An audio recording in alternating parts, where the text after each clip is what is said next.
तो last class में हमने पढ़ा था ओवरराइडिंग एंड एक्सेस मॉडिफायर्स, ये हमने कंप्लीट किए थे लास्ट क्लास में। आज के क्लास में हम देखेंगे डेटा हाइडिंग एंड एब्स्ट्रैक्शन, ये दो टॉपिक हम आज के क्लास में देखेंगे।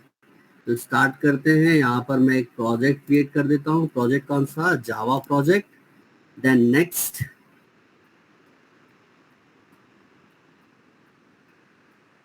तो जावा प्रोजेक्ट का हमें नाम रखना पड़ेगा।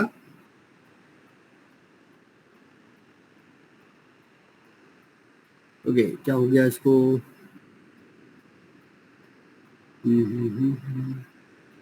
जावा प्रोजेक्ट का नाम रख देते हैं हम एब्स्ट्रैक्शन एंड फिनिश।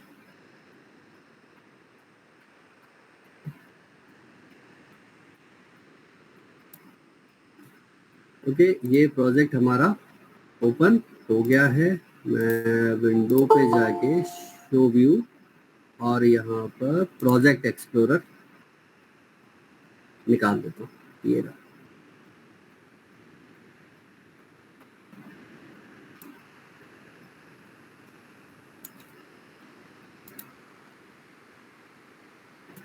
ओके, ये एब्स्ट्रैक्शन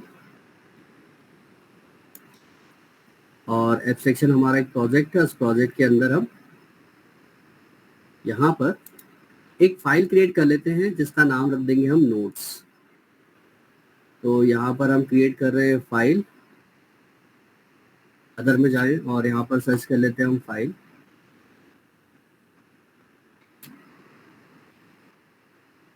जनरल फाइल, नाम रख देते हैं इसका notes.txt।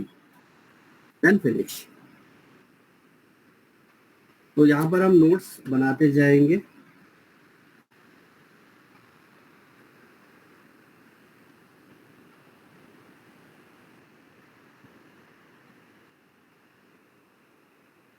ठीक है, तो आज के टॉपिक हम देखें। आज का टॉपिक हम क्या क्या कवर करेंगे? हम कवर करेंगे data hiding and then abstraction.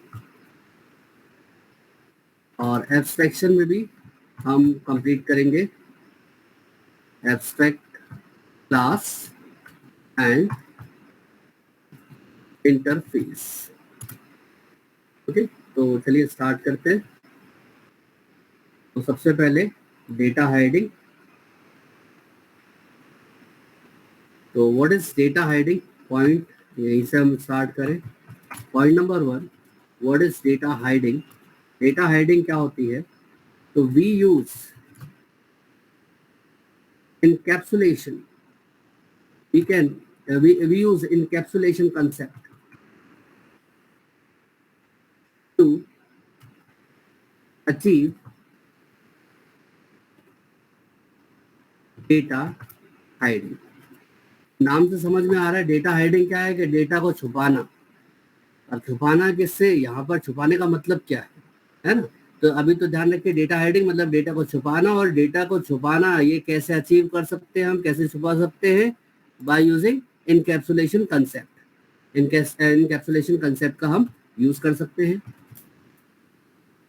Point number 2 पे आते हैं कि इनकैप्सुलेशन क्या होता है। इनकैप्सुलेशन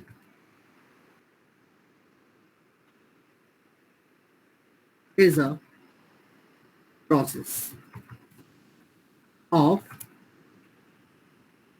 रैपिंग, या हम बोल सकते हैं binding the code and data together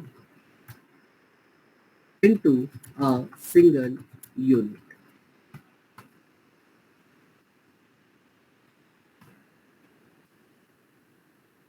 Encapsulation is a process of binding the code and data together into a single unit. Single unit में हम कोड और डेटा को बाइंड कर सकते हैं, रैप कर सकते हैं एक जगह। इस प्रोसेस को बोलते हैं इनकैप्सुलेशन। पॉइंट नंबर 3 पे आते हैं। If we want to declare, yeah, if we want to create a fully encapsulated class. अगर पूरी इनकैप्सुलेटेड क्लास अगर हम बनाना चाहते हैं, then we must make all the data members private. तो हमें उन डेटा मेंबर्स को क्या करना पड़ेगा? प्राइवेट करना पड़ेगा, अगर हम फुली इनकैप्सुलेटेड क्लास बनाना चाहते हैं तो। अगला पॉइंट आपको, तो सर अगर हमारे data member nothing but variables को अगर हम प्राइवेट कर दें तो हम अपने क्लास को एक फुली इनकैप्सुलेटेड क्लास कह सकते हैं। तो सर अगर वेरिएबल्स को हमने प्राइवेट कर दिया तो how can we access this private variables? तो कैसे हम प्राइवेट वेरिएबल्स को हम एक्सेस कर पाएंगे? तो यहाँ पर अगला point, we can use getter and setter methods to get and set the values in it.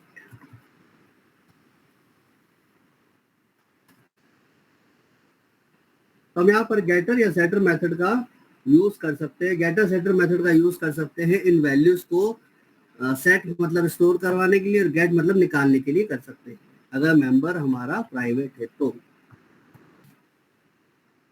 Then तो सर ये गेटर सेटर मेथड का अगर हम यूज करेंगे हमारी फुल्ली इनकैप्सुलेटेड क्लास में, तो इससे फायदा क्या होगा? तो हम अपनी क्लास को रीड ओनली या राइट ओनली या रीड राइट ओनली दोनों ही बना सकते हैं। So we can make our class read only और राइट ओनली। अब ये रीड ओनली राइट ओनली क्या है, ये एग्जाम्पल में आपको मिलेगा। चलिए एग्जाम्पल क्रिएट करते हैं हम इसका।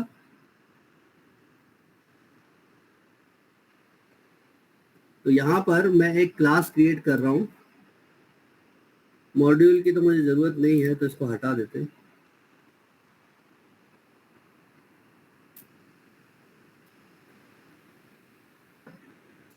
ओके, और यहाँ पर एक पैकेज क्रिएट कर लेते हैं। पैकेज का नाम रख देते हैं डेटा अंडरस्कोर हाइडिंग।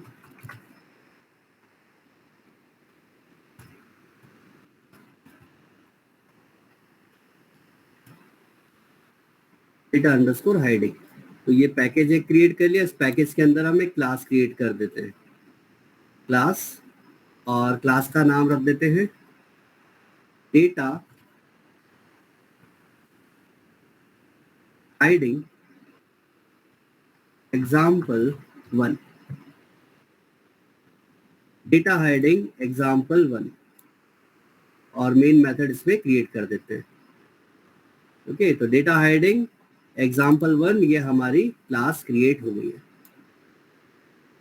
अब जब ये क्लास क्रिएट हो गई है तो यहाँ पर हम इसका एक मेंबर जो है, ये मेन मेथड में यहाँ पर नहीं बना रहा हूँ, एक काम करते हटा देते इसको। मैं यहाँ पर एक मेंबर डेटा बना रहा हूँ, मेंबर वेरिएबल भी बोल सकते हो या नॉर्मल वेरिएबल भी बोल सकते हो, प्राइवेट इंट ए। प्राइवेट इंट ए, तो भाई हमारा एक मेंबर है वो क्या है? प्राइवेट है। अब ये प्राइवेट है तो मुझे इसमें वैल्यू को स्टोर करवाना है और वैल्यू को निकालना है। तो भाई ये क्या है? डेटा हाइडिंग एनकैप्सुलेशन का काम कर रहे हैं, तो हमें गेटर सेटर मेथड का यूज करना पड़ेगा इसमें वैल्यू को स्टोर या रिट्रीव करवाने के लिए। तो हमें read only right only class बनानी पड़ेगी। तो हम एक काम करते हैं, पहले इस क्लास को रीड ओनली और राइट ओनली दोनों ही बना देते हैं। तो कैसे हम बनाएंगे? तो इसके जो मेथड है, आपको क्या करना है, एक वेरिएबल का नाम कुछ और रख देते हैं। वेरिएबल का नाम रख देते हैं emp_id, ये वेरिएबल का नाम रख दिया। अब आपको इसका डेटा सेटर बनाना है, तो माउस पॉइंटर लेके जाइए यहाँ पर आएगा सोर्स, राइट क्लिक करिएगा, राइट क्लिक करने के बाद आएगा सोर्स, और सोर्स के बाद यहाँ पर आपको मिलेगा जनरेट गेटर सेटर। तो आप क्लिक कर दीजिए जनरेट गेटर सेटर पे, और किसका गेटर सेटर बनाना है, तो एम्प्लॉय आईडी, इसका गेटर सेटर बनाना है, तो इस पर टिक लगा दीजिए। या बहुत सारे ऐसे वेरिएबल्स है, सबका बनाना है तो सेलेक्ट ऑल कर दीजिएगा। ओके, और जनरेट क्या करवा दिए, यहाँ कर दीजिए जनरेट। तो देखिएगा इस एम्प्लॉय आईडी वेरिएबल का ये कैसा है, प्राइवेट है, और इसके हमने क्या बना दिए, गेटर सेटर। तो भाई ये गेट मतलब वैल्यू निकालना है, वैल्यू निकालना है मतलब रीड करना है, रीड करना है डेटा या रीड करना है वैल्यू। अब ये क्या है, सेट, वैल्यू को स्टोर करवाने के लिए यहाँ पर क्या करेंगे हम, सेट, तो यहाँ पर क्या करेंगे, राइट, इसको क्या बोल सकते हैं, राइट वैल्यू। हम इस एम्प्लॉय आईडी में वैल्यू को राइट करवा सकते हैं। तो ये जो क्लास हमने बनाई है, ये जो इनकैप्सुलेटेड क्लास बनाई है, ये कौन कौन से काम कर रही है, रीड भी कर रही है और राइट भी कर रही है ना। तो रीड राइट के दोनों के काम कर रही है। तो अब हम एक और एग्जाम्पल बनाते हैं, इसका नाम हम रख देते हैं, इस क्लास का नाम रख देते हैं सिंपल एग्जाम्पल 1, जिसमें इसका काम क्या होगा, डेटा एक्सेस करने का काम होगा। तो साइड बाय साइड में रख देता हूँ, आपको ये दिखता भी जाएगा।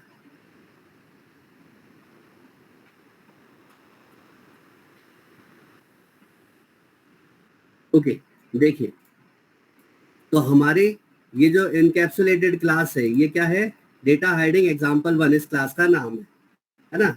अब इस क्लास का मैं डेटा एक्सेस कर लेते, इस क्लास का ऑब्जेक्ट बना देते हैं, data hiding example D1 equal to new data hiding example. Okay, तो ये बना दिया हमने ऑब्जेक्ट बना सकते हैं बिल्कुल, क्योंकि ये पब्लिक क्लास है, डेटा ऑब्जेक्ट बना सकते हैं। अब यहाँ पर एक्सेस क्या करना है हमें, एम्प्लॉय आईडी, तो हमें बोलना पड़ेगा इसको कि भाई प्रिंट करवाना है हमें system.out.println print the value of D1 dot employee ID। अब एम्प्लॉय आईडी को हमें एक्सेस करना है, ठीक है। गेट एम्प्लॉय आईडी लिख दिया मैंने, सिंपली मेरे को क्या लिखना है, एम्प्लॉय आईडी EMP_ID। तो आप बताइए ये EMP_ID ये क्या है, ये तो वेरिएबल है, और ये वेरिएबल क्या है, प्राइवेट, और प्राइवेट का scope with in a class होता है। तो हम डायरेक्टली EMP_ID नहीं लिख सकते। तो हम क्या करें, हम इससे वैल्यू डायरेक्टली नहीं ले सकते, लेकिन इसके मेथड के थ्रू हम तो वैल्यू ले सकते हैं। तो हम क्या कर सकते हैं, इस वैल्यू को हम रीड कर सकते हैं। तो हम यहाँ पर D1 को बोल देते हैं कि D1 जाओ गेट एम्प्लॉय आईडी इस मेथड को कॉल करो। तो जब गेट एम्प्लॉय आईडी इस मेथड को कॉल किया जाएगा तो ये हमें क्या देगा, 0।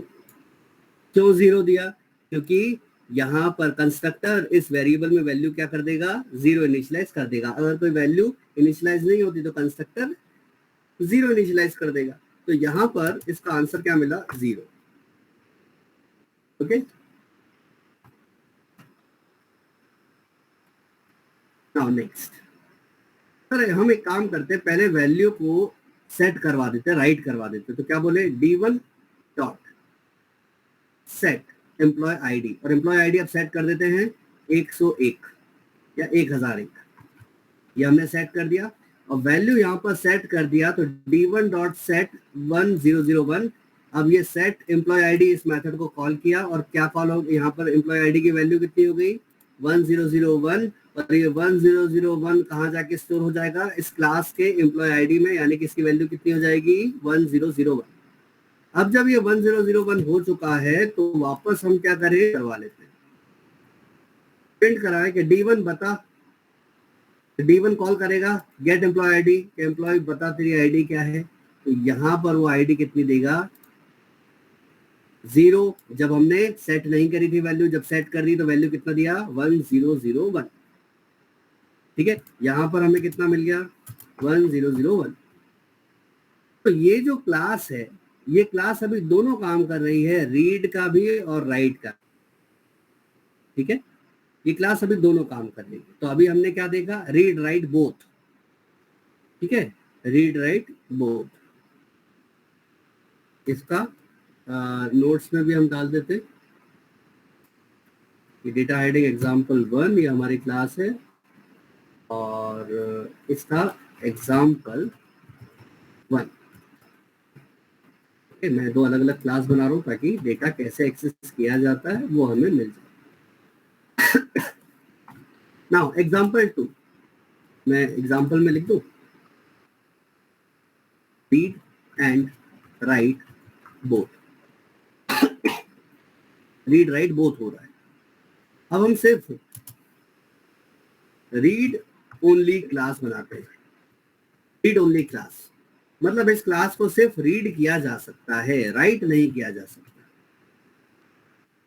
तो यहां पर वापस मैं क्लास क्रिएट कर देता हूं, data heading example 2, data heading example 2 ये क्लास हमने क्रिएट किया। ओके, अब इसको मैं इस तरफ रख देता हूँ।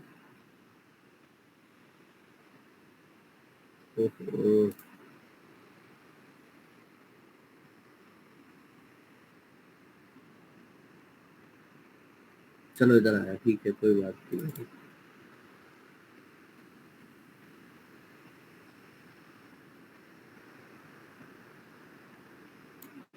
हाँ अब ठीक है। तो डेटा हाइडिंग एग्जाम्पल 2, और इस एग्जाम्पल 2 वाले को हम क्या बना रहे हैं, सिर्फ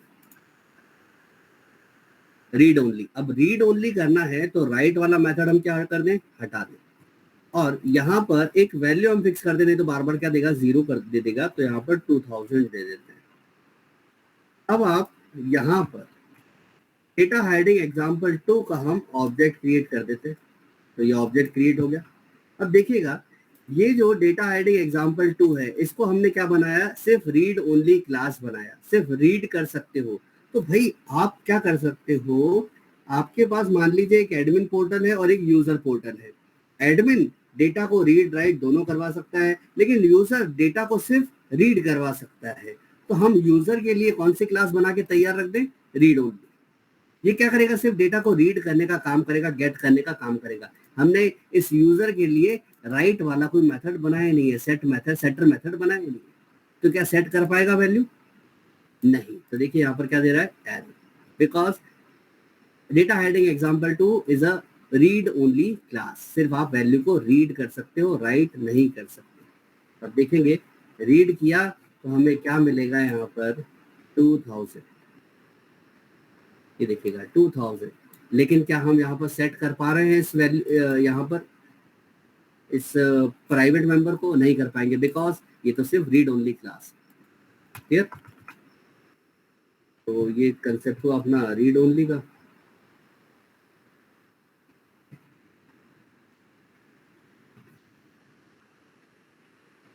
देन राइट ओनली क्लास हमें क्रिएट करनी है।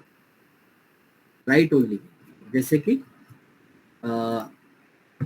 हमें कुछ ऐसा एक प्रोग्राम, एक अप्रोच ऐसी बनानी है जिसपे यूजर सिर्फ लिखने का काम करे। ओके, जैसे कि आप बैंक में गए, आपने वहाँ काउंटर पे जो है तो उनको बोला कि मेरे अकाउंट में ये लो 10,000 रुपए, ये आप डाल दो। तो उसका काम क्या है, सिर्फ राइट करना है ना। उसका काम क्या है, राइट करना। 10,000 रुपए अकाउंट में डाल दिए, सिर्फ क्या किया, राइट किया, रीड नहीं किया कि आपके अकाउंट में पहले कितने थे या कितने थे। मान लेते ऐसा नहीं किया उसने, उसका काम क्या था, डेटा को नया फीड कर देना। लेकिन क्या डेटा है उसके पास ये नहीं निकाला। तो हम क्या बना सकते हैं, रीड ओनली क्लास। तो अब थर्ड हमारा जो एग्जाम्पल है, रीड ओनली नहीं, राइट ओनली क्लास, सिर्फ लिखवाना है, राइट ओनली क्लास। अब राइट ओनली क्लास हमें क्रिएट करनी है। तो यहाँ पर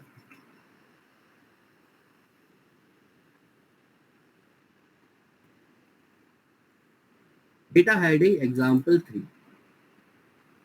डेटा हाइडिंग एग्जाम्पल 3 ये हमने क्रिएट कर दिया। अब मुझे सिर्फ इसमें राइट ओनली क्लास बनानी है तो आप राइट क्लिक करिए, सोर्स पे जाइए, जनरेट गेटर सेटर और एम्प्लॉय आईडी, और क्या जनरेट करना है, सिर्फ सेलेक्ट सेटर। ओके, यहाँ पर बताएगा वो गेटर सेटर। एक मिनट, यहाँ पर generate method comment field pair first, ठीक है, select getter select setter. Okay, यहाँ पर है, सॉरी, यहाँ पर सेटर मेथड का क्रिएट करना है। तो देखिए सेटर मेथड बन गया। तो ये जो क्लास है डेटा हेडिंग एग्जांपल 3 वाली, इसका काम क्या है, सिर्फ सेट करना, गेट करने का काम नहीं है। तो आप यहाँ पर क्या कर सकते हो, सिर्फ वैल्यू को गेट करवा सकते हो। तो यहाँ पर डेटा हेडिंग एग्जाम्पल 3 का ऑब्जेक्ट बनाया, और हम यहाँ पर गेट तो कर नहीं सकते, सिर्फ क्या कर सकते हैं, राइट कर सकते हैं, यानी कि सेट का यूज कर पाएंगे। तो क्या लिखे, d1 dot set employ ID, और एम्प्लॉय आईडी अब यहाँ पर डाल देते हैं 3000। अब आपको वैल्यू रिटर्न में कुछ मिलेगी तो है नहीं, क्योंकि सेट मेथड का रिटर्न टाइप क्या है, वॉइड। तो ये सिर्फ इस एम्प्लॉय आईडी में वैल्यू सेट कर देगा। तो अभी इसके पास वैल्यू क्या है, 2000। अब वैल्यू क्या सेट कर देगा ये, यहाँ से 3000। लेकिन ध्यान रखिएगा 3000 सिर्फ किसके लिए, D1 के लिए, है ना, D1 ऑब्जेक्ट के लिए। ओके, तो यहाँ पर ये सेटर मेथड वर्क कर रहा है। मतलब अब हमने क्या बना ली, राइट ओनली क्लास। आया समझ में। तो कैसे डेटा हाइड कर सकते हैं, कैसे छुपाना है, तो भाई छुपाने के लिए आपको गेटर सेटर मेथड का यूज करना पड़ेगा। आप सिर्फ लिखवा सकते हो, आप सिर्फ देख सकते हो, है ना, रीड कर सकते हो, राइट कर सकते हो, दोनों काम कर सकते हो। ओके, तो ये कंसेप्ट है हमारा data hiding concept. Now next आते हैं हम,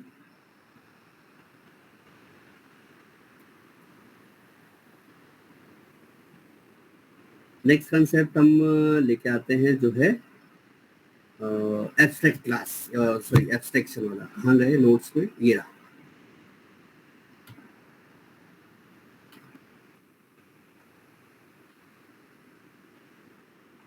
तो एब्स्ट्रैक्शन क्या होता है, पहले तो एब्स्ट्रैक्शन के बारे में हम देखें, देन एब्स्ट्रैक्ट क्लास इंटरफेस के बारे में हम देखेंगे। तो व्हाट इज एब्स्ट्रैक्शन, एब्स्ट्रैक्शन क्या है। तो point number 1, abstraction is a process of hiding the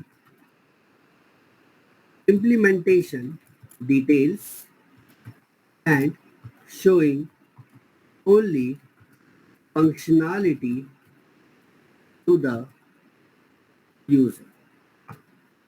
implementation detail को हाइड कर देना और यूजर को सिर्फ फंक्शनैलिटी शो करना, ये कौन बताता है, एब्स्ट्रैक्शन। ये क्या है, प्रोसेस है।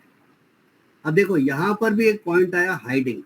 अब हाइडिंग है तो थोड़ा सा ऊपर चले, यहाँ पर सच में कुछ ना कुछ हाइडिंग तो हो ही रही होगी। तो डेटा की हाइडिंग तो हो ही रही है। अब क्या हाइडिंग बोल रहा है, इम्प्लीमेंटेशन डिटेल्स। इम्प्लीमेंटेशन डिटेल्स को हाइड रखना और यूजर को सिर्फ क्या दिखाना, फंक्शनैलिटी। ओके, तो ये क्या कहलाएगा आपका एब्स्ट्रैक्शन। आगे के पॉइंट हम पढ़ेंगे तो ये लाइन भी आपको समझ में आएगी। अब नेक्स्ट आता है कि इंफॉर्मेशन डिटेल्स को हाइड करना है। यहाँ पर भी डेटा हाइडिंग वाला कंसेप्ट आ गया। तो कितनी तरीके से हम डेटा हाइडिंग यहाँ पर कर सकते हैं, यानी कि इम्प्लीमेंटेशन डिटेल्स को हाइड कर सकते हैं। अब सिंपल सा एक एग्जांपल अगर ले तो ऐसा बोल सकते हैं कि हम होटल में गए या किसी रेस्टोरेंट में गए खाना खाने के लिए, तो आपने खाने का ऑर्डर दे दिया, है ना, लेकिन जो ऑर्डर वेटर जो ऑर्डर किचन में लेके गया, तो किचन में कैसे खाना बन रहा है ये हमारे लिए क्या होता है, हाइड रहता है।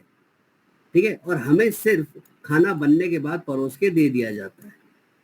ओके, तो खाना कैसे बन रहा है, मतलब इम्प्लीमेंटेशन डिटेल्स आपके लिए क्या है, हाइड, लेकिन हमें सिर्फ क्या दिख रही है, फंक्शनैलिटी दिख रही है इसकी। ओके, तो ये भी क्या है, एक एब्स्ट्रैक्शन का एग्जाम्पल। तो सर कैसे एब्स्ट्रैक्शन को अचीव कर सकते हैं? तो there are two ways there are two ways to achieve abstraction. There are two ways to achieve abstraction. कौन कौन से तरीके हैं एब्स्ट्रैक्शन को अचीव करने के? तो पहला तरीका इज बाय एब्स्ट्रैक्ट क्लास और दूसरा तरीका बाय इंटरफेस। तो एब्स्ट्रैक्ट क्लास और इंटरफेस, इन दो कंसेप्ट से हम एब्स्ट्रैक्शन को अचीव कर सकते हैं। तो सबसे पहला पॉइंट आता है कि बाय एब्स्ट्रैक्ट क्लास। तो भाई एब्स्ट्रैक्ट क्लास होती क्या है और कैसे एब्स्ट्रैक्ट क्लास से एब्स्ट्रैक्शन अचीव कर सकते हैं? यहाँ पर हम आ गए abstract class. Point number 1 abstract class का, it is a class that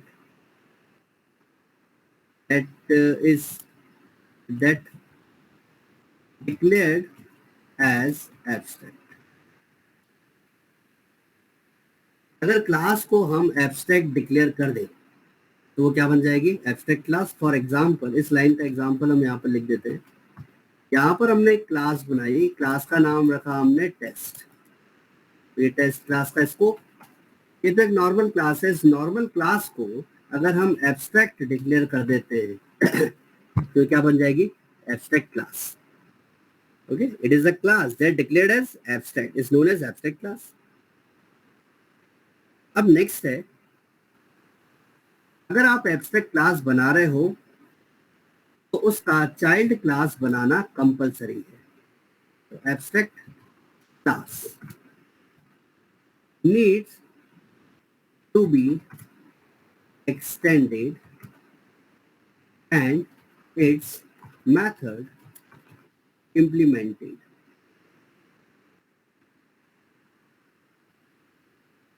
okay, तो इस लाइन का मतलब क्या है कि एब्स्ट्रैक्ट क्लास का चाइल्ड क्लास बनाना कंपलसरी है और एब्स्ट्रैक्ट क्लास का जो मेथड है उसको इम्प्लीमेंट भी कराना कंपलसरी है। ठीक है, ये हो गया आपका सेकंड पॉइंट। तो यहाँ पर इस सेकंड पॉइंट का एग्जांपल हम क्या लिखें? सेकंड पॉइंट का एग्जांपल, ये हमारी एब्स्ट्रैक्ट क्लास थी और इस एब्स्ट्रैक्ट क्लास का चाइल्ड क्लास बनाना कंपलसरी है। तो हम एक बना देते हैं क्लास का नाम रख देते हैं car extends test. Okay, abstract class कौन से? एक्सटेंड्स है, सॉरी मैंने स्पेलिंग गलत लिख दी। तो एब्स्ट्रैक्ट क्लास है टेस्ट और इस टेस्ट क्लास का चाइल्ड क्लास बनाना कंपलसरी है। देखिए अब आ गया इनहेरिटेंस। अगला point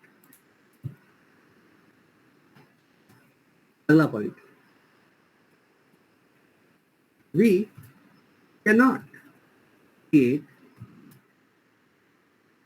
object of abstract class। भाई हम एब्स्ट्रैक्ट क्लास का ऑब्जेक्ट क्रिएट नहीं कर सकते। फॉर एग्जाम्पल, हर एक पॉइंट को देखते जाएगा, उसका एग्जाम्पल मैं बताता जा रहा हूँ। पहले एब्स्ट्रैक्ट क्लास बनाई, फिर उसका चाइल्ड बना लिया। अब बोल रहा है कि ऑब्जेक्ट नहीं बना सकते एब्स्ट्रैक्ट क्लास का। तो अगर मैं ऐसा लिख रहा हूँ test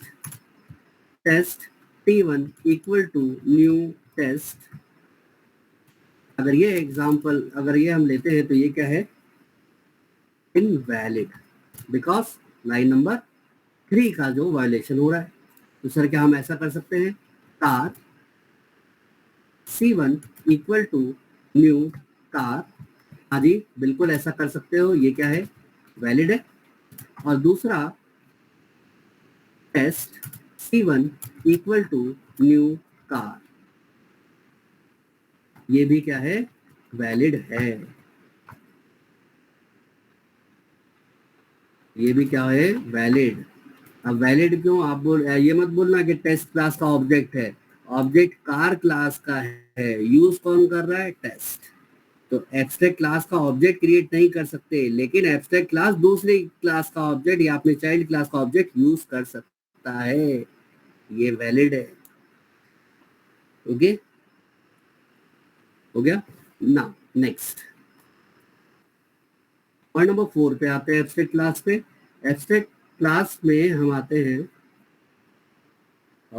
abstract method. It is mandatory to override abstract method in child class। अच्छा जी, एक और पॉइंट आ गया कि अब जरूरी क्या है, it is mandatory to override. Override हमने सीखा था, पेरेंट में एक मेथड है, उसको चाइल्ड इंप्लीमेंट कर रहा है, या ऐसा हम बोल सकते हैं पेरेंट क्लास में एक मेथड है, तो चाइल्ड ने स्पेसिफिक इम्प्लीमेंटेशन कर लिया तो ओवरराइडिंग हुई। ओवरराइडिंग कब होती है? रन टाइम पे। अब यहाँ पर भी आप देखिए, हमारे पास ये क्लास है। ओके, ये हमारे पास क्लास है, एब्स्ट्रैक्ट क्लास, और इसका चाइल्ड, क्योंकि कंपलसरी है चाइल्ड बनाना। चाइल्ड बनाना कंपलसरी क्यों है? चलिए यहाँ पर देखें, यहाँ पर एक एब्स्ट्रैक्ट मेथड है, एब्स्ट्रैक्ट मेथड वॉइड शो। तो ध्यान रखिएगा, जो भी एब्स्ट्रैक्ट मेथड होता है क्या एब्स्ट्रैक्ट मेथड, अभी आगे हम देखेंगे। एब्स्ट्रैक्ट, ये शो नाम का मेथड क्या है? एब्स्ट्रैक्ट, और इस एब्स्ट्रैक्ट मेथड को डिक्लेयर कर दिया। तो it is mandatory to override abstract method in child class, मतलब ये जो एब्स्ट्रैक्ट मेथड है इसको चाइल्ड क्लास में ओवरराइड यानी कि स्पेसिफिक इंप्लीमेंट करना कंपलसरी है।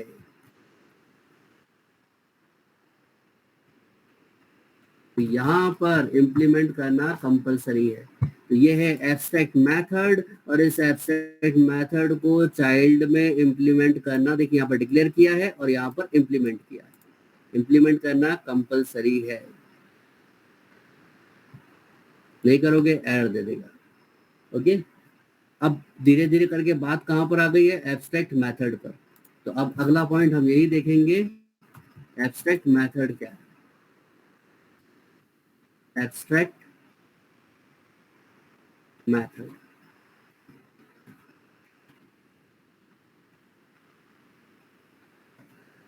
abstract method is declared as abstract and does not have implementation is known as abstract method। अगर किसी मेथड को एब्स्ट्रैक्ट बना दे और उस मेथड को इम्प्लीमेंट ना करें, तो मेथड को इम्प्लीमेंट ना करें, इस लाइन को हम क्या कर सकते हैं? अच्छा, मैं डिक्लेयर तो लिखा ही हुआ है, तो declared abstract and does not implement, तो भाई ये इसको इम्प्लीमेंट नहीं करना है, इसको सिर्फ क्या करना है? डिक्लेयर, और आगे भी क्या लगा देना है? एब्स्ट्रैक्ट। और इसके मेथड का इम्प्लीमेंटेशन की जिम्मेदारी किसकी होगी? चाइल्ड क्लास की। ठीक है, अब वापस चलते हैं। तो सर एब्स्ट्रैक्ट क्लास में क्या क्या रख सकते हैं? तो जो नॉर्मल क्लास में आप रख सकते हो, variable, method, constructor, block, main method, जो भी है, जो नॉर्मल क्लास में जो चीजें होती हैं वो सारी एब्स्ट्रैक्ट क्लास में भी रख सकते हो। लेकिन एब्स्ट्रैक्ट क्लास में एक नई चीज और क्या आ गई? Abstract method. तो जो नॉर्मल क्लास के कंपोनेंट है वो तो आप रख ही सकते हो, और एब्स्ट्रैक्ट क्लास में आप एब्स्ट्रैक्ट मेथड भी रख सकते हो। और एब्स्ट्रैक्ट मेथड की पहचान क्या है? कि मेथड को डिक्लेयर कर दीजिए और मेथड के आगे एब्स्ट्रैक्ट कीवर्ड लगा दीजिए, और इस एब्स्ट्रैक्ट मेथड को इंप्लीमेंट या ओवरराइड करने की रिस्पॉन्सिबिलिटी चाइल्ड की होगी। Okay,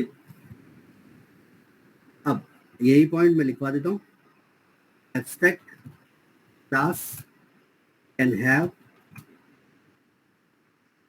variables, methods, normal method की बात कर रहे हैं, मेथड्स, एब्स्ट्रैक्ट मेथड, कंस्ट्रक्टर,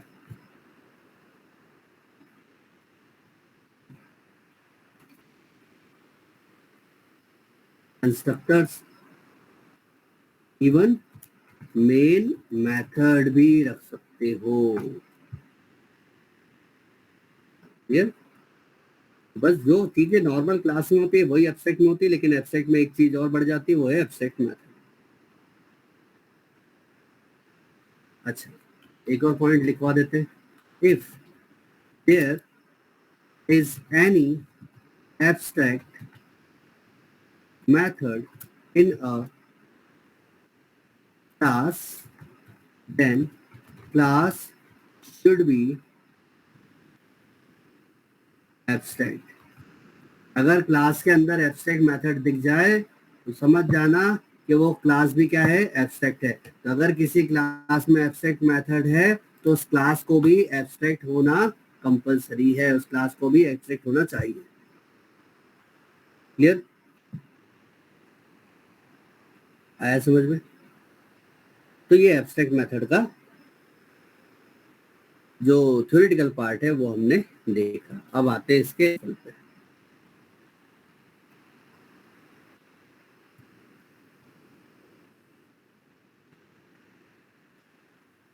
पहला एग्जांपल, ये वाले एग्जांपल हटा देते हैं।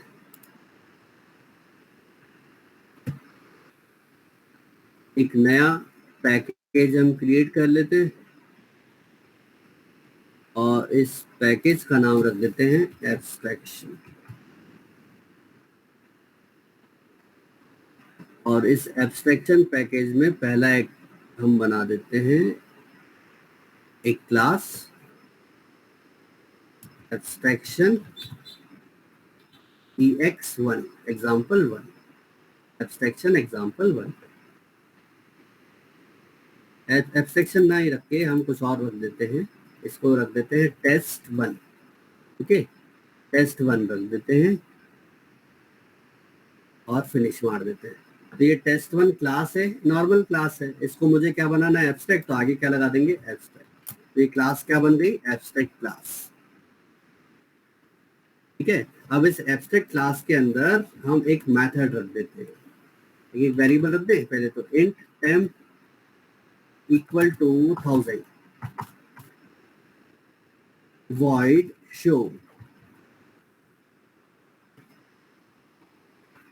शो मेथड को डिक्लेयर किया तो अब यहाँ पर क्या लिखना पड़ेगा हमें, एब्स्ट्रैक्ट। तो शो मेथड क्या है, एब्स्ट्रैक्ट मेथड।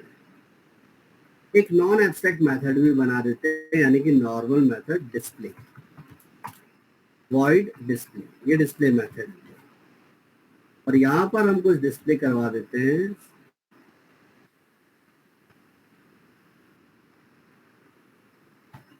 यहाँ पर हम लिखवा देते हैं डिस्प्ले मेथड। ओके, तो ये एक एब्स्ट्रैक्ट क्लास हमने बना दी। इस एब्स्ट्रैक्ट क्लास में क्या क्या रखा है, एक इंस्टेंस वेरिएबल रखा है, एक एब्स्ट्रैक्ट मेथड रखा है, एक नॉन एब्स्ट्रैक्ट मेथड रखा है। अब एक और क्लास हम यहाँ पर बना देते हैं, क्लास example1। इसमें बना देते हैं मेन मेथड। ओके, थोड़ा सा साइड बाय साइड कर देते हैं इनको। अब देखिएगा, ये एब्स्ट्रैक्ट क्लास है और ये नॉर्मल क्लास है। तो हम यहाँ पर इस एब्स्ट्रैक्ट क्लास का हम चाइल्ड क्रिएट कर लेते हैं example1 को। तो एक्सटेंड्स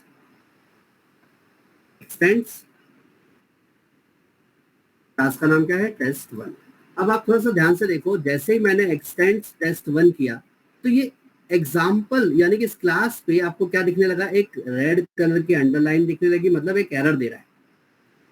तो एरर इसलिए दे रहा है कि आपने इस example1 नाम के क्लास को चाइल्ड क्लास बनाया है, किसका, किसी एब्स्ट्रैक्ट क्लास का। तो उस एब्स्ट्रैक्ट क्लास का आपको, उस एब्स्ट्रैक्ट क्लास का जो भी एब्स्ट्रैक्ट मेथड होगा उसको इम्प्लीमेंट कराना है आपको। तो यहाँ पर इसलिए बोल रहा है कि भाई आपकी ये जो example1 क्लास है, ये टेस्ट क्लास के शो मेथड को इम्प्लीमेंट नहीं कर रही है, इसलिए एरर दे रहा है। क्योंकि आपने जिम्मेदारी दे दी कि एब्स्ट्रैक्ट क्लास का ये चाइल्ड क्लास है और ये पूरी हेल्प करेगा मेथड को इम्प्लीमेंट कराने के लिए, लेकिन आपने एक भी नहीं करवाया। चलिए करवा देते हैं। अब आप सिंपली यहाँ पर क्या करेगा, कर्सर अपना लेके जाएगा example1 पे तो यहाँ पर बोलेगा add unimplemented method.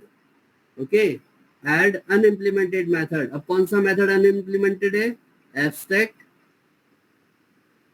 Void show, abstract method show. अब इसको हम क्या कर देंगे? इम्प्लीमेंट। देखिएगा ये इम्प्लीमेंट हो गया, curly bracket on end of. अब इस एग्जाम्पल वन, ये जो एग्जाम्पल वन है, ये इस मेथड को क्या करवा रहा है? शो मेथड, एब्स्ट्रैक्ट मेथड को क्या करवा रहा है? इम्प्लीमेंट। जब इम्प्लीमेंट करवाते हैं तब एब्स्ट्रैक्ट कीवर्ड यूज नहीं करते, बिकॉज एब्स्ट्रैक्ट सिर्फ उसी मेथड पे यूज करते हैं जिनको आप सिर्फ डिक्लेयर कर रहे हो, इम्प्लीमेंट कर रहे हो, उन पे यूज नहीं होता।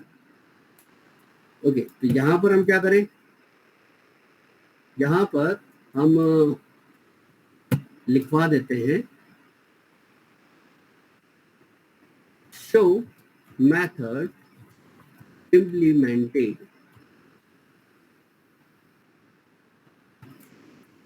Show method implemented. Show method क्या हो गया है? इम्प्लीमेंट हो गया है। कहां पर हो गया है? इस चाइल्ड में हो गया। अब मेन मेथड में हम इसको कॉल करवा लेते हैं। अब कैसे कॉल करवाएंगे? तो simple, test one E equal to new example one. तो देखिएगा ऑब्जेक्ट किसका है? चाइल्ड का। यूज कौन कर रहा है? पेरेंट। पेरेंट कैसा है? एब्स्ट्रैक्ट। और अब यहाँ पर हम लिखवा देते हैं कि ई जाओ डिस्प्ले को कॉल करके लाओ, और दूसरा ई जाओ शो को कॉल करो।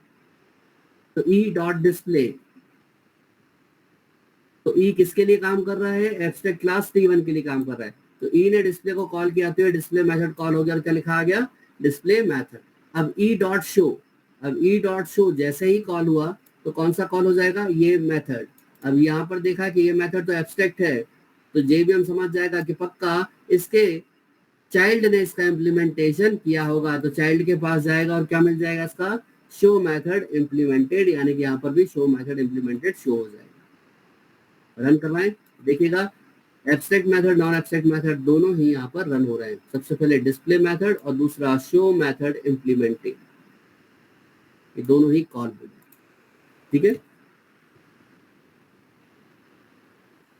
तो ये एग्जांपल हुआ एब्स्ट्रैक्शन का। सेकेंड एग्जांपल आप लोग आंसर दीजिएगा। मैं एक और एग्जांपल यहाँ पर बना रहा हूँ। एक और क्लास हम यहाँ पर क्रिएट कर देते हैं।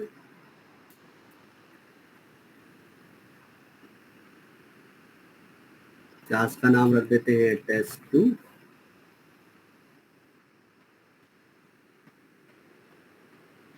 और इस test2 को थोड़ा सा चेंज करेंगे। ये test2 क्लास क्या है? एब्स्ट्रैक्ट क्लास है।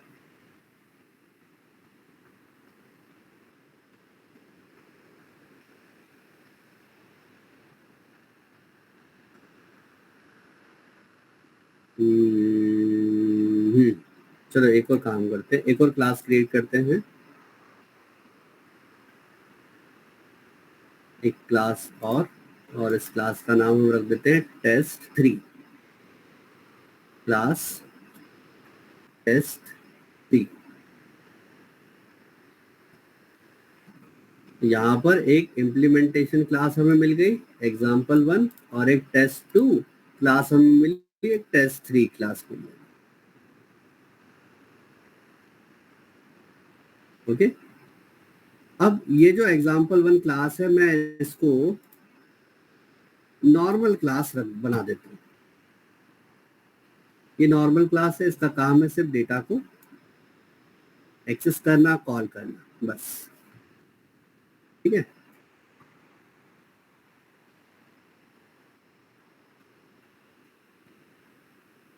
ये क्लास हमने यहाँ पर बनाई। अब जो मेन काम करवाना है वो test2 और test3 से करवाना है।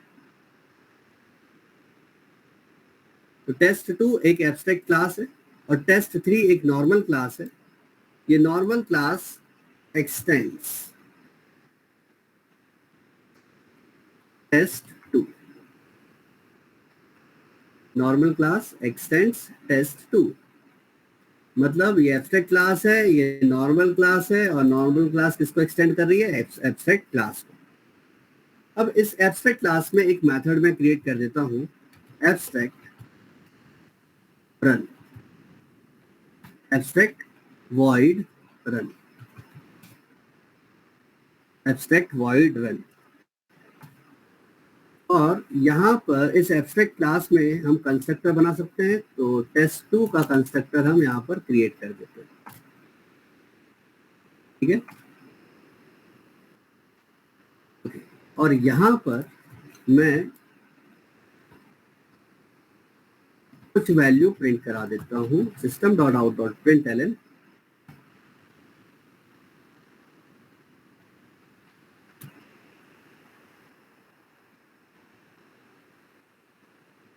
यहाँ पर हम लिखवा देते हैं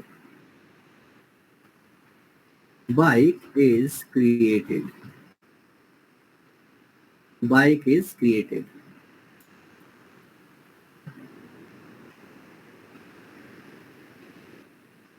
ओके। ये ऊपर नीचे कर दिया मैंने।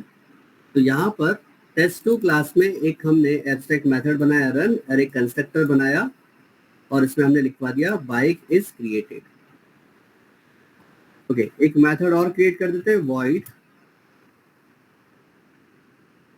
void gear change, void gear change। ये नॉर्मल मेथड है और नॉर्मल मेथड यहाँ पर हम लिख देते हैं gear changed, ठीक है। तो यहाँ पर हमारा एब्स्ट्रैक्ट क्लास का काम फिनिश। इस एब्स्ट्रैक्ट क्लास में क्या क्या है, एब्स्ट्रैक्ट मेथड है, एक कंस्ट्रक्टर है और एक नॉर्मल मेथड है। तो अब ये test3 क्लास जो चाइल्ड क्लास है एब्स्ट्रैक्ट क्लास की, इसके मेथड को हम यहाँ पर इम्प्लीमेंट कर देते हैं और यहाँ पर हम लिखवा देते हैं रनिंग सेफली, रनिंग सेफली, ठीक है। तो ये दोनों चीजें हमारी यहाँ पर कंप्लीट हो चुकी है। अब आते हैं नॉर्मल क्लास जो इस test3 क्लास के ऑब्जेक्ट को बनाएगी और इन मेथड्स को हम कॉल करेंगे। तो देखिएगा, आप लोग आंसर बताना। t equal to new test3, object है test3 का, यूज कर रहा है test2,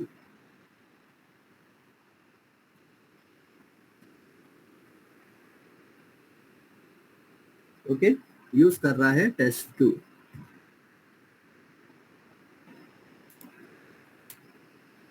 then t dot gear change, okay. अपने अपने आउटपुट बताइए क्या आएगा।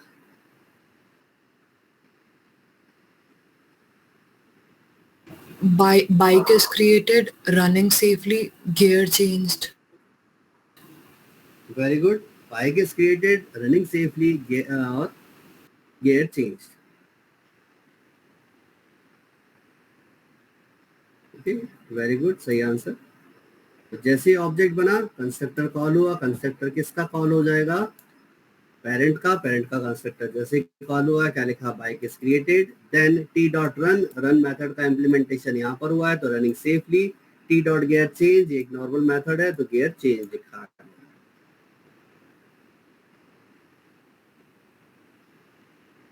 ओके। तो ये है एब्स्ट्रैक्शन में एब्स्ट्रैक्ट क्लास का पार्ट।